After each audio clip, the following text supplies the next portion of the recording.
गुणायतन प्रेता शंका समाधान भावना एक प्रवर्तक प्रखर वक्ता जन जन के संत बोले परम पूज मनीष श्री प्रमाण सागर जी महाराज की जय। बोले परम पूज मनीष श्री निर्वेक सागर जी महाराज की जय। बोले परम पूज मनीष श्री संधान सागर जी महाराज की जय। देवी अहिल्या की नगरी मालवा की शान इंदौर के अभय प्रसाद से स्वयंकालीन शंका समाधान का कार्यक्रम हम और आप प्रारंभ करें। उसके पूर्व पारस चैनल, जिनवाणी चैनल, आदिनाथ चैनल और प्रमाणिक ऐप के माध्यम से जो इस कार्यक्रम को देख और सुन रहे हैं और यहाँ पर उपस्थित समस्त श्रावक श्राविकाओं का धर्म प्रभावना समिति के साथ साथ सकल दिगंबर जैन समाज इंदौर और भावना युक्त टीम हार्दिक अभिनंदन स्वागत करती है।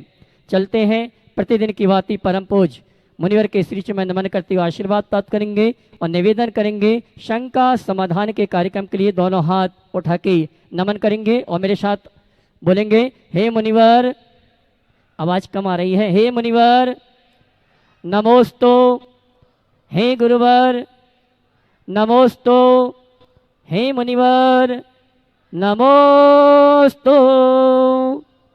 और आइए गुरुवर के आशीर्वाद से हम और आप शंका समाधान का कार्यक्रम प्रारंभ करें। उसके पूर्व मैं उस व्यक्तित्व को आमंत्रित करूंगा जो परम पूज मुनिवर के अनन्य गुरु भक्त हैं और जिन्होंने, और आइए हमारे बीच में हमारे गुणायतन परिवार के श्रोमणी संरक्षक श्रीमान सुभाष जी, सेठ सुभाष जी हमारे बीच उपस्थित हैं। मैं चाहूँगा गुरुवर के श्री चरण में नमन करते हुए आशीर्वाद प्राप्त करेंगे और धर्म प्रभावना समिति की ओर से हमारे यजमान मुकेश जी पाटौदी और साथ में आनंद जी गोधा सम्मान का कार्यक्रम धर्म प्रभावना समिति की ओर से करेंगे। और आप जोरदार ताली बजाकर हमारे सम्माननीय सुभाष जी, सेठ सुभाष जी जो कि गुणायतन के श्रोमणी संरक्षक, उनका सम्मान संपन्न करेंगे। और आइए इसी क्रम में मैं आमंत्रित करूंगा श्रीमान मुन्ना जी पहाड़िया, कोलकाता गुणायतन ट्रस्टी हमारे बीच उपस्थित हैं।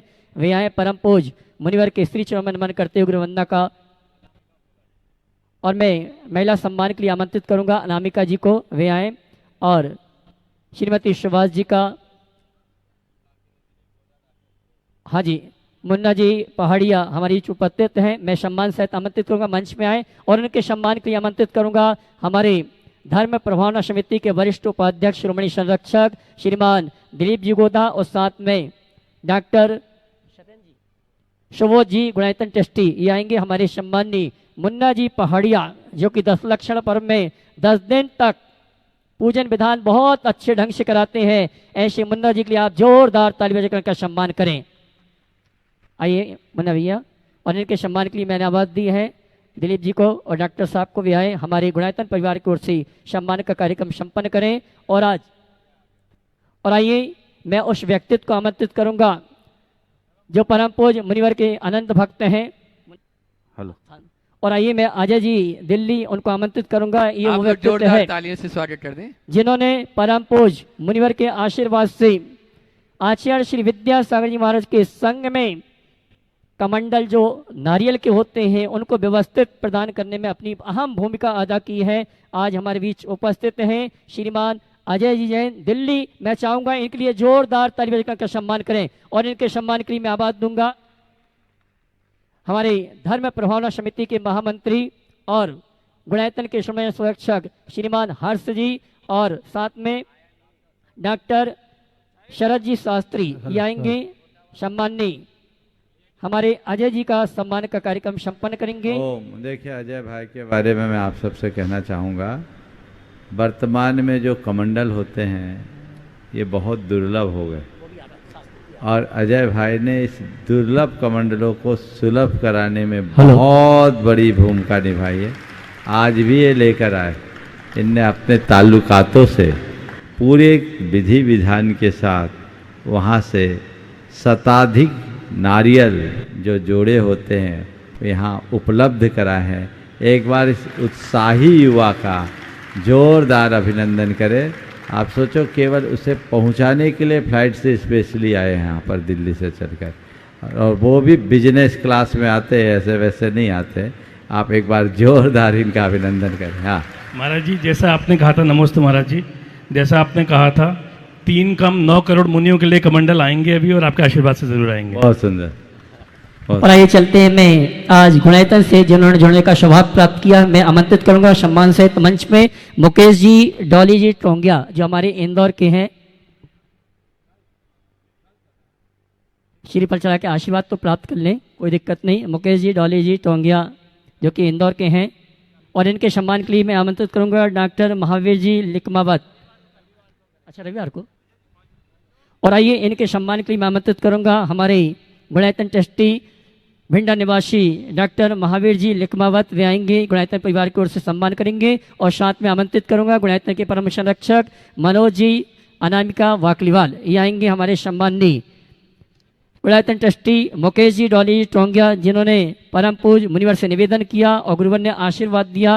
गुणायतन से जुड़ने के लिए जोरदार ताली बजाकर हम मुकेश जी और डॉली जी टोंगिया का सम्मान करेंगे। और आइए चलते हैं, और आइए आप सभी की ओर से परम पूज मुनिवर के श्री चरण करते हुए निवेदन कर रहे हैं शंका समाधान के लिए जयकार लगाएंगे। बोले परम पूज मुनि श्री प्रमाण सागर जी महाराज की।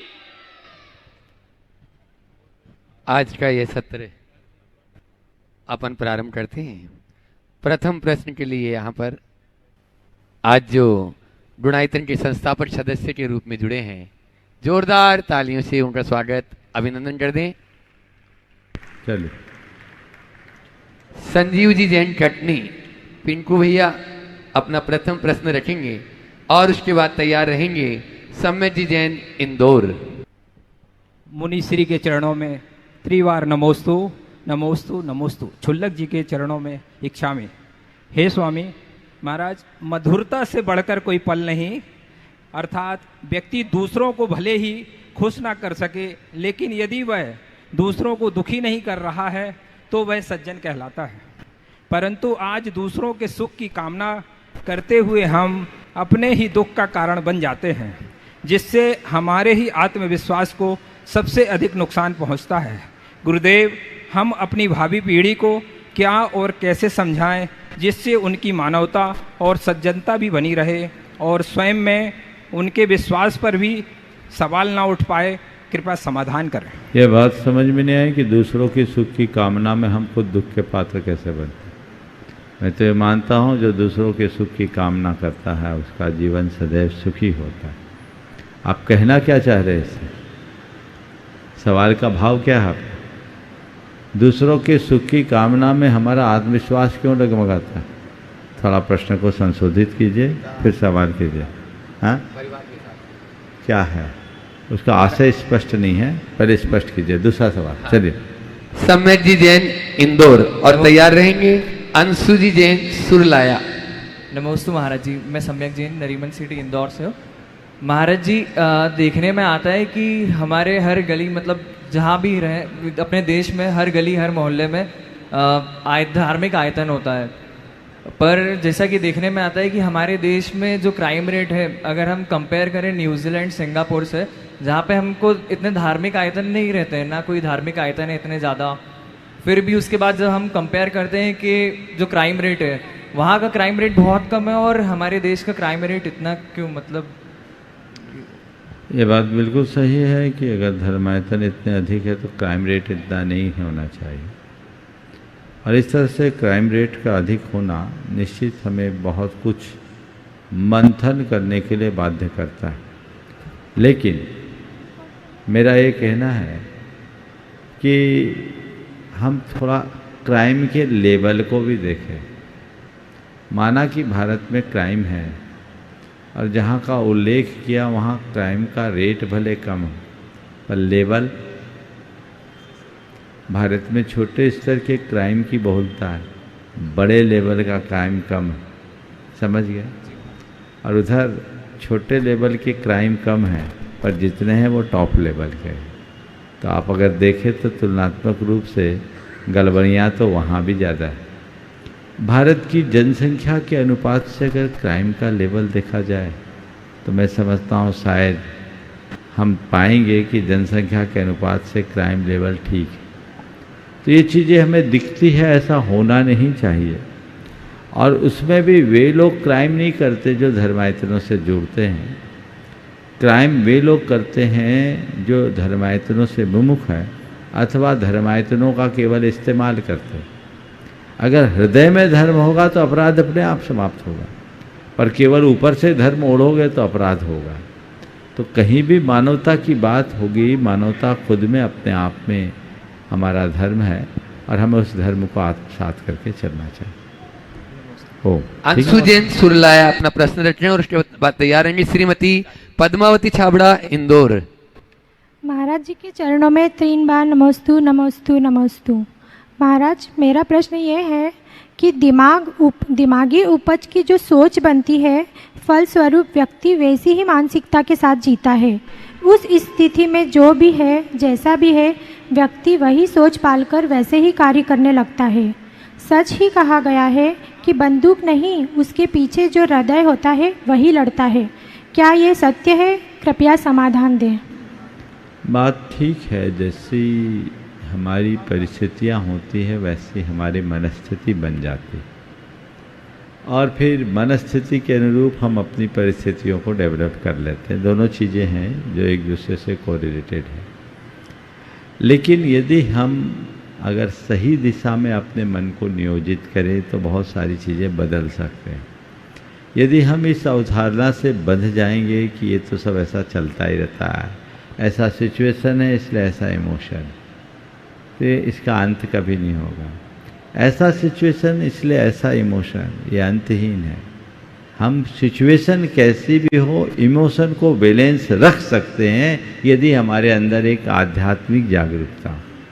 तो आध्यात्मिक जागरूकता को विकसित करें, तभी हम इन सब को ओवरकम कर पाएंगे और जीवन को आगे बढ़ा पाएंगे। श्रीमती पद्मावती छाबड़ा, इंदौर।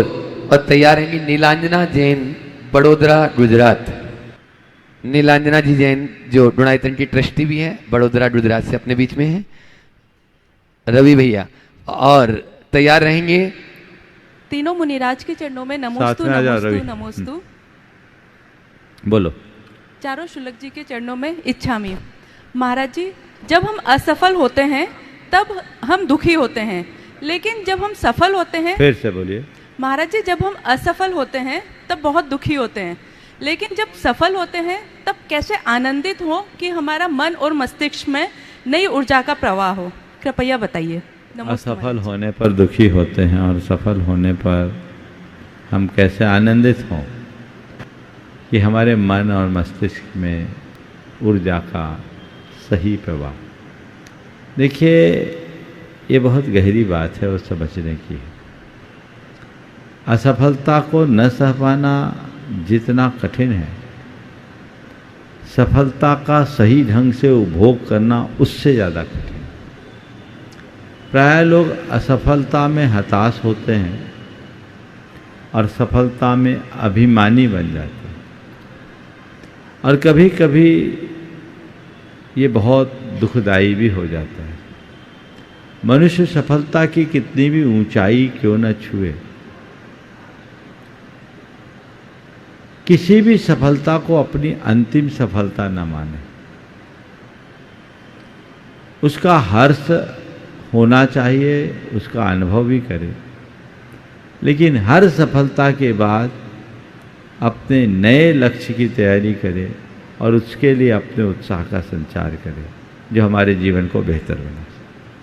नमस्ते महाराज। आज अपने बीच में कोटा से यहाँ पर भक्त मंडल श्रावक समूह के रूप में उपस्थित है। वे सभी एक साथ खड़े हो जाएंगे, 8 प्रश्न गुरु चरणों में प्रस्तुत करेंगे और उसके बाद में तैयार रहेंगी अनामिका जी बाटलीवाल, इंदौर। गुरुदेव के चरणों में नमोस्तु। गुरुदेव, 2017 से आपके आशीर्वाद से हमने कोटा में जीवदया टीम बनाई और उसमें पॉलीथीन मुक्त कोटा का अभियान हमने चला रखा है। लगभग 1.25 लाख थैले हम अभी तक वितरित कर चुके हैं और अब इस अभियान को घर घर तक पहुंचाने के लिए गुरुदेव हमने 80 थैलों के बंच बनाए और किसी भी व्यक्ति से हम 200 रुपये लेते हैं और उनको वो बंच दे देते हैं कि आप इनको कहीं भी दो ताकि ये अभियान जन जन तक पहुँचे। गुरुदेव, इसके लिए हम आपसे आशीर्वाद चाहते हैं और देखिए, बहुत अच्छा प्रयास आप लोग कर रही हैं। आपको की पूरी टीम को मेरा आशीर्वाद। इन लोगों ने एक बहुत अच्छी पहल की, घरों से पुरानी साड़ियाँ लेकर उसके थैलियाँ बनवाई और लोगों को प्रेरणा दी कि आप प्लास्टिक की जगह इन थैलियों का प्रयोग करें, और इससे कोटा में एक बहुत बड़ी क्रांति हुई और इनके कथनानुसार कोटा प्लास्टिक मुक्त शहर बन गया है। बहुत अच्छी बात है। यदि इसका अनुकरण अन्य शहरों के लोग भी करें तो बहुत अच्छा काम हो सकता है। हमें ऐसे कार्यों को पूरी तरह से प्रोत्साहित करना चाहिए। गुरुदेव, एक सवाल कि आजकल हमारे बच्चे जो उच्च शिक्षा प्राप्त कर रहे हैं, तो वो जैसे जैन बच्चे होते हैं उनसे प्रभावित हो जाते हैं, वो रात में भोजन करते हैं तो हमारे बच्चे भी करने लगते हैं। तो क्या हम ऐसा करें कि उनको जैनियों के प्रति बहुमान रहे कि हम जैनी हैं? उनको जैनी होने का बहुमान जगाने की जगह उनको अहिंसा धर्म का पाठ पढ़ाने का प्रयास करें। यदि उनके अंदर अहिंसा का पाठ जम गया तो उन्हें कहने की ज़रूरत नहीं होगी। हम लोगों की ये चूक होती है। हम लोगों को ये तो प्रेरणा देते हैं कि हम जैन हैं इसलिए रात में नहीं खाना। रात्रि भोजन का त्याग जैनी की पहचान है, लेकिन ये बताने में प्रायः पीछे रह जाते हैं कि हमें रात में खाना क्यों नहीं। हम हिंसा और अहिंसा का विवेक बच्चों के हृदय में जगा दें और हिंसा के प्रति उनके हृदय में ग्लानि उत्पन्न कर दें, प्राणियों के प्रति संवेदना जगा दें, तो दुनिया में कहीं भी क्यों न जाए, कभी ऐसा काम नहीं। तो हम उसे सही रास्ता देखें। ओ अनामिका जी बाटलीवाल, और उसके बाद में तैयार रहेंगे सुरेश जी शाह, इंदौर। नमोस्तु गुरुदेव, नमोस्तु नमोस्तु। गुरुदेव, आज प्रातःकालीन बेला में हम सभी ने भावना योग के अद्भुत प्रभावों को महसूस किया। यहाँ पर हजारों की संख्या में प्रत्यक्ष रूप से भावना योग किया और सभी ने कुछ न कुछ बदलाव महसूस किया। तो गुरुदेव, मेरा प्रश्न ये है कि क्या भावना योग के प्रभाव से किसी और के जीवन में भी बदलाव लाया जा सकता है?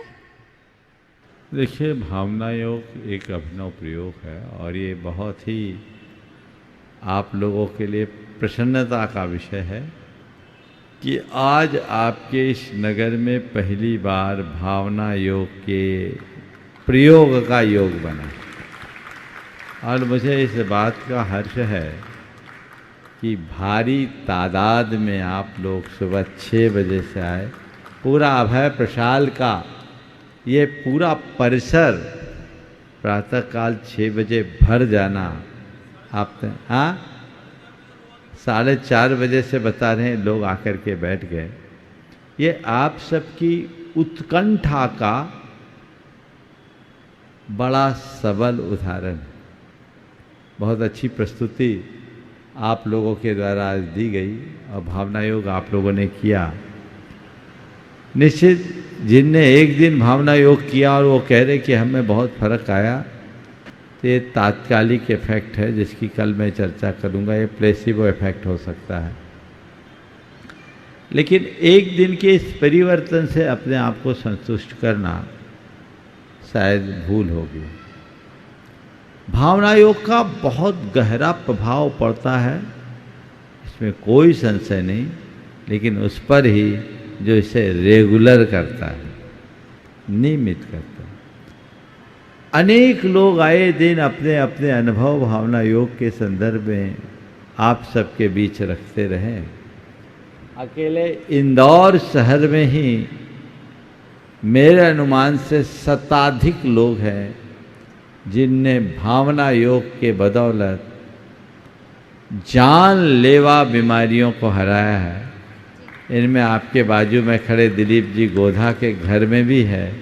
इसकी चर्चा जब उनकी धर्म पत्नी रहेगी, आज बोलना कल सुबह बोलना है आपको, अभी बोलना है कल, तो वो खुद आपके यहाँ ऐसे कई लोग हैं और जीवन में बड़ा परिवर्तन है।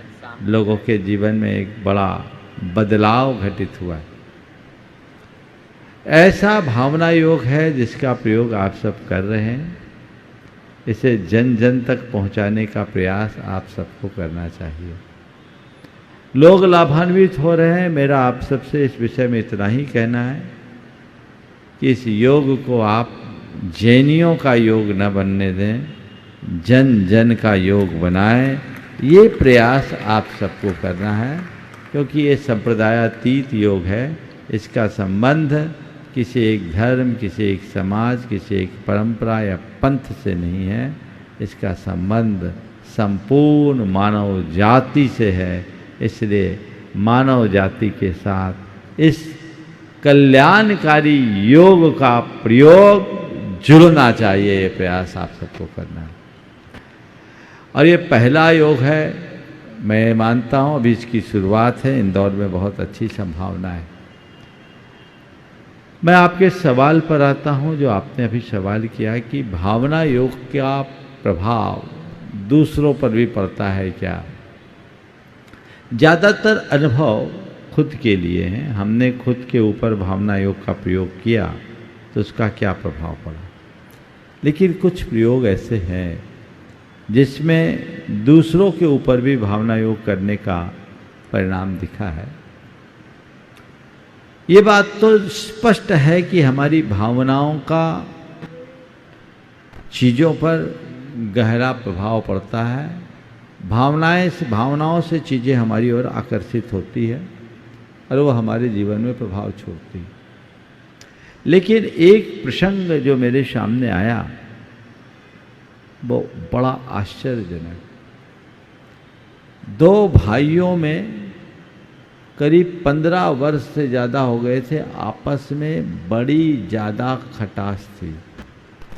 एक दूसरे का नाम सुनना भी पसंद नहीं करते थे। एक का हृदय परिवर्तित हुआ। वो चाहता था कि भाई मुझे क्षमा कर दे। हम लोगों की प्रवचनों से प्रेरित होकर कई बार उसने बोला कि मुझे क्षमा करो, मुझे क्षमा करो। लेकिन वो क्षमा करने के लिए कभी राजी नहीं हुआ। उसने मुझसे कहा, महाराज जी कोई ऐसा उपाय बताइए जिससे कि भैया मुझे क्षमा कर दे। मैं नहीं चाहता कि मेरे और उनके बीच इस तरह की कटुता आगे बनी रहे। मैंने उससे कहा एक काम करो, तुम पहले तो सवाल क्या ये बताओ, तुम दिल से चाहते हो कि भाई तुम्हें क्षमा करे? बोले महाराज मेरा पक्का मन है, मैं चाहता हूँ कि भैया मुझे क्षमा करे। मुझे पता था कि इसका मन साफ है, लेकिन सामने वाले का मन अभी साफ नहीं। मैंने कहा एक काम करो, एक ट्राई करो। क्या? तुम भाई की तस्वीर अपने सामने रखो और उस तस्वीर से क्षमा मांगो हृदय सभर होकर, और रोज भाई के से कहो भैया मुझे क्षमा करो, भैया मुझे क्षमा करो, भैया मुझे क्षमा करो, माफ कर दो। उसने मेरी बात का अनुकरण किया। भाई की तस्वीर रखकर हृदय सभर होते हुए उसने क्षमा मांगना शुरू किया, और क्षमा अंदर से मांगने से आंखों से झरझर आंसू भी झरे। आप सबको सुनकर आश्चर्य होगा। कोई 40-42 दिन बीते। इस बीच उसके घर उसकी बेटे की सगाई हो गई, शादी तय हुई। वो शादी में भाई को बुलाना चाहता था। अब भाई आए कैसे? मन में बड़ी दुविधा, कैसे क्या करे। अपनी धर्मपत्नी से चर्चा की।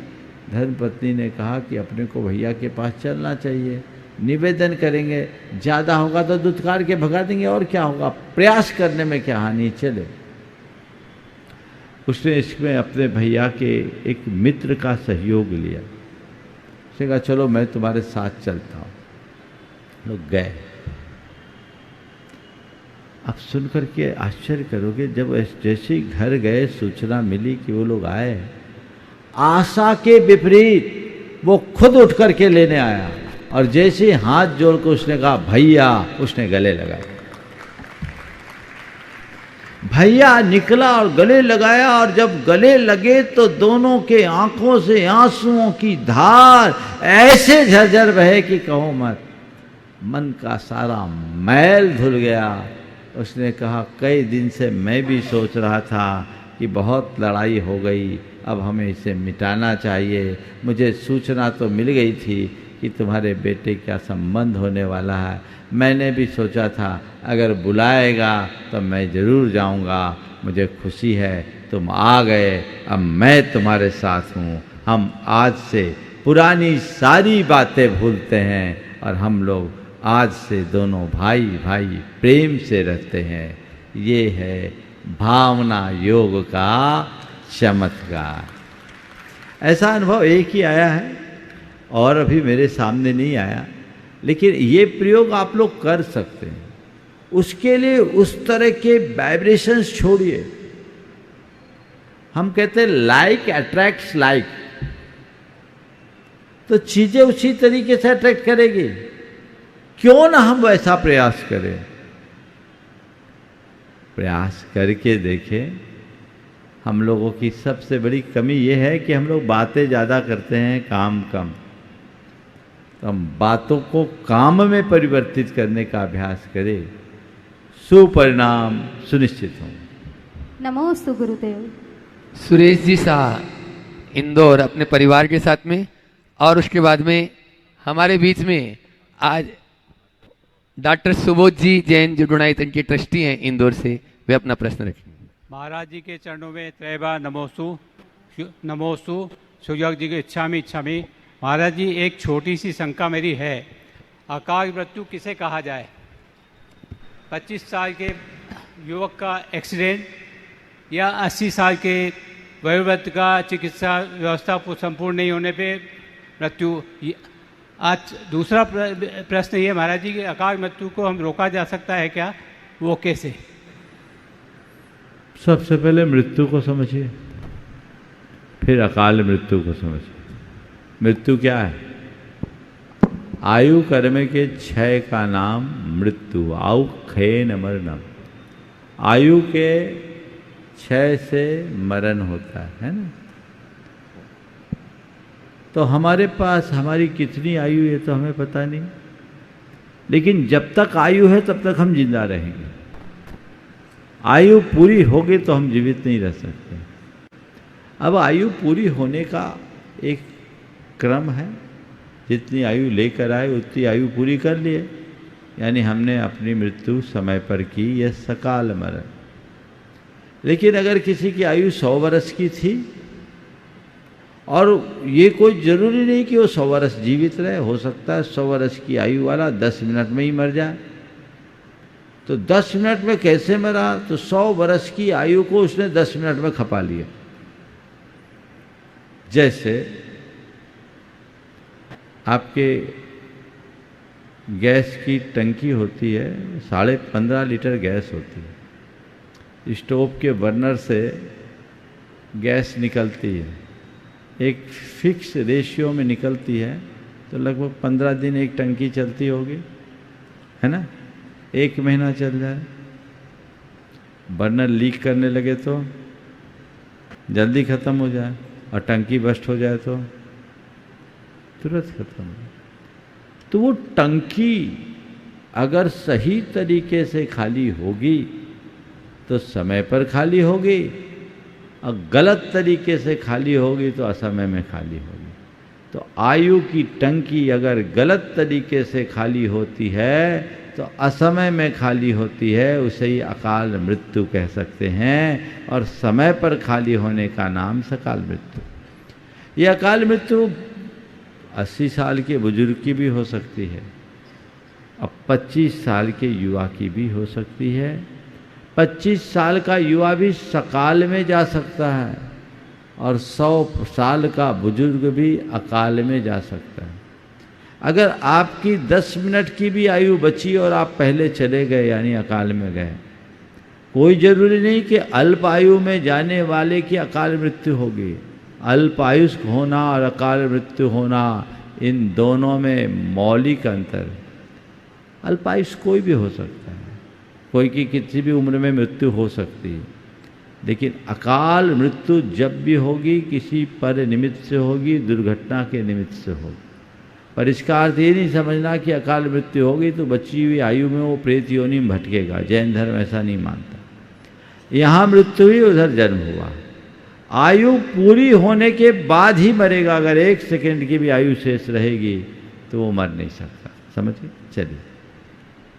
डॉक्टर सुबोध जी जैन, इंदौर, जो डोनाइतन की ट्रस्टी हैं, और आज अपने बीच में कोलकाता से मुन्ना जी पहाड़िया, विगत लगभग 20 वर्षों से अपने मधुर कंठ से सबको सरोबार कर देते हैं, भक्ति भाव में डुबा देते हैं। इस बार भी इंदौर के श्रावक संस्कार शिविर में अपने पूरे परिवार के साथ में उपस्थित रहेंगे। एक बार जोरदार तालियां बजा दीजिए मुन्ना जी पहाड़िया के लिए।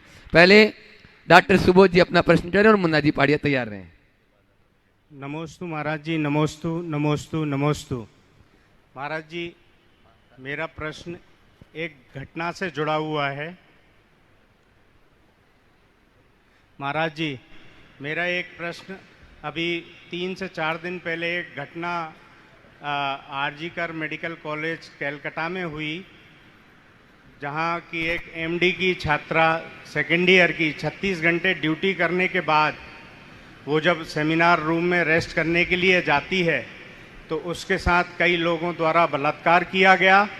इंदौर में, कलकत्ता में, आरजी कर मेडिकल कॉलेज में आज से 3 से 4 दिन पहले 36 घंटे ड्यूटी करने के बाद रात को 2 बजे जब वो रेस्ट करने के लिए सेमिनार रूम में जाती है तो उसके साथ कई लोगों ने बलात्कार किया, उसके साथ हिंसक घटना की और उसको मौत के घाट उतार दिया। और आज 4 दिन होने के बाद भी राज्य सरकार या केंद्र सरकार की तरफ से ना ही कोई कार्रवाई हुई है। और आज पूरा मेडिकल फेटर्निटी डॉक्टर एसोसिएशन इसकी निंदा कर रहा है। आज शाम को भी 7:30 बजे एमवाई हॉस्पिटल में इंदौर डॉक्टर एसोसिएशन की रैली है जो शांतिपूर्वक मार्च करेंगे, और कल 24 घंटे की हड़ताल है। मेरा प्रश्न ये है महाराज जी, आप इस पर कुछ प्रकाश डालें और आपके माध्यम से कुछ कठोर मैसेज जाए जो सरकार, राज्य सरकार, केंद्र सरकार इस पर कुछ एक्शन ले। कल ये विषय आया था और कल मैंने अपना मंतव्य प्रकट किया था। ये बहुत दुर्भाग्यपूर्ण, निंदनीय है। इस प्रकार की बर्बरतापूर्ण घटना को हम एक राक्षसी वृत्ति का उदाहरण के रूप में देखते हैं। और मुझे पूरी जानकारी नहीं, लेकिन जैसा आप कह रहे हैं कि अगर सरकारें इसमें मूक दर्शक बन करके बैठी हैं तो इससे बड़ा दुर्भाग्यपूर्ण और क्या होगा। ये सरकार की संवेदनहीन मानसिकता का द्योतक। मुझे आगे पीछे की कोई जानकारी नहीं कि इस पर क्या कार्यवाही हुई, क्या नहीं हुई, लेकिन ऐसे लोगों को इंसान कहना भी इंसानियत का अपमान है। ये नर पिशाच किस्म के लोग हैं, इनके साथ पूरी शक्ति बख्शनी चाहिए और समाज को ऐसे लोगों का मनोबल तोड़ना चाहिए। और सरकार को चाहिए कि सब दलगत राजनीति से ऊपर उठकर ऐसे लोगों को सबक सिखाए, ताकि किसी माँ बहन की इज्जत और अस्मत के साथ इस प्रकार का निर्मम और क्रूर खिलवाड़ न हो। हमें इन पर बहुत गंभीरता से विचार करना होगा। यदि ऐसी स्थिति रहेगी तो कोई आगे कैसे आएगा, कोई माँ बहन कैसे इस तरह के कार्य में आगे आएंगी, कैसे उनका जीवन सुरक्षित होगा। ये स्वतंत्र भारत के इतिहास का एक बहुत काला अध्याय है। इससे सभी को सबक लेनी चाहिए, नसीहत लेनी चाहिए और तत्काल प्रभाव से रोक भी लगाना चाहिए। मुन्ना जी पहाड़िया कोलकाता, वो अपना प्रश्न रखें और उसके बाद में आगे के कार्यक्रम की जानकारी के लिए भैया जी। महाराज जी के चरणों में नमोस्तु नमोस्तु नमोस्तु। चुल्लक जी के चरणों में इच्छामि इच्छामि इच्छामि। छोड़ तनिक दुनिया का शोर, मोड़ के मुख अंतर की ओर, जब मन का मौन हो जाए, चंचल चित का भटका पंछी लौट जो नीड़ में आए, सुख चैन अनोखा पाए, सुख चैन अनोखा पाए। महाराज श्री नमोस्तु। मौन साधना से भावना योग का क्या कनेक्शन? नमोस्तु महाराज। पहले तो मैं चाहूँगा एक बार मुन्ना भाई का जोरदार अभिनंदन कर लीजिए। 2006 से निरंतर ये हर साल दशलक्षण के 10 दिन खुद अपनी धर्माराधना के लिए आते हैं और शिविर में आने वाले सभी शिविरार्थियों को आनंद से भर देते हैं। ये निरंतरता बनी रही। कोविड के दौर में भी इनका क्रम नहीं टूटा। पर आप सबको मैं कहना चाहूँगा, ये कोई प्रोफेशनल संगीतकार नहीं है, ये हमारे परम भक्तों में से एक हैं और समाज के एक प्रतिष्ठित श्रावक हैं और एक श्रावक के रूप में ही आते हैं। खुद अपना कारोबार छोड़कर धर्म ध्यान करने और कराने के लिए। इसलिए कहीं ऐसा मत समझ लेना कि जैसे और प्रोफेशनल्स की टीम आती है वैसे ही ये हैं। मुन्ना भाई हैं और आप जब इनको सुनोगे तो आप पूरी तरह से रम जाओगे। ये कहीं कुछ लेते नहीं अपितु दे के ही जाते हैं। एक बार ऐसे व्यक्तित्व का जोरदार अभिनंदन होना चाहिए। आपने पूछा भावना योग का मौन साधना से क्या संबंध? मैं तो कहूँगा परम मौन की उपलब्धि ही भावना योग का साध्य है। शब्द से निशब्द की ओर चले जाना, परम मौन, जहाँ बहिर्जल्प के साथ अंतर्जल्प भी खत्म हो जाए, मन के सारे विकल्पों का समापन हो जाए, वह परम मौन, वही ब्रह्म स्वरूप है, वही आत्मस्वरूप है, वही चिदानंद है, वही सोहम है। पर वहाँ तक पहुँचने के लिए हमें सतत भावना योग करने की आवश्यकता हो। ऐसा क्या काम किया हमने तेरा, जो कि मेरा हाथ तूने थाम लिया। मेरी जिंदगी ही बदल दी तूने, मेरी जिंदगी ही बदल दी तूने। क्या जरा सा मैंने तेरा नाम लिया। नमोस्तु भगवान, नमोस्तु नमोस्तु। हाँ भैया जी, आगे की जानकारी के लिए। हेलो, मैं आमंत्रित करूंगा आज सूत्रधार के रूप में गुणायतन से जुड़ने का जिन्होंने स्वभाव प्राप्त किया, मुनि श्री कल्याण सागर जी महाराज के ग्रस्त अवस्था के सुपुत्र राजेश जी, रंजना जी, पाटनी, जमुना कला, नीमच हमारी उपस्थित हैं। मैं सम्मान से आमंत्रित करूंगा वे आए मंच पे परम पूज मुनि और केशी चरण नमन करते आशीर्वाद प्राप्त करेंगे। और उनके सम्मान के लिए मैं आमंत्रित करूंगा कटनी से हमारे वीर शेठ सुभाष जी, श्रोमणी संरक्षक हैं, वे आए और हमारे सम्मानी सूत्रधार का सम्मान का कार्यक्रम संपन्न करेंगे। इसी क्रम में गुणायतन ट्रस्टी के रूप में जिन्होंने जुड़ने का आज अवसर प्राप्त किया, क्षमा करना, आज हमारे बीच में गुणायतन ट्रस्टी बच्चू जी, संगीता जी जबलपुर उपस्थित हैं। मैं सम्मान से आमंत्रित करूंगा और उनके सम्मान के लिए आमंत्रित आवाज दूंगा हमारे गुणायतन के परम संरक्षक श्रीमान अशोक जी, रानी जी दोषी इंदौर, ये आएंगे। गुणायतन ट्रस्टी बच्चू जी, संगीता जी का सम्मान का कार्यक्रम संपन्न करेंगे। हमारे बीच में राजेश जी, रंजना जी, पाटनी उपस्थित हैं और इनके सम्मान के लिए मैंने आवाज़ दी है हमारे श्रीमती संरक्षक सुभाष जी और साथ में प्रमोद जी सीए साहब इंदौर। और मैं आमंत्रित करूंगा आदरणीय अशोक भैया जी को आगामी कार्यक्रमों की सूचना देने के लिए। आदरणीय अशोक भैया जी। सभी आगंतुक अतिथियों के लिए एक बार जोरदार तालियों से आप लोग स्वागत अभिनंदन कर दें। सुभाष जी, प्रमोद जी सम्मान कर रहे हैं। हमारे श्री राजेश जी, रंजना जी, पाटनी जिन्होंने सूत्रधार के रूप में गुणायतन से जुड़ने का अवसर प्राप्त किया, ताली बजाकर इनका सम्मान करें। और हमारे बीच में गुणायतन ट्रस्टी बच्चू जी, संगीता जी उपस्थित हैं।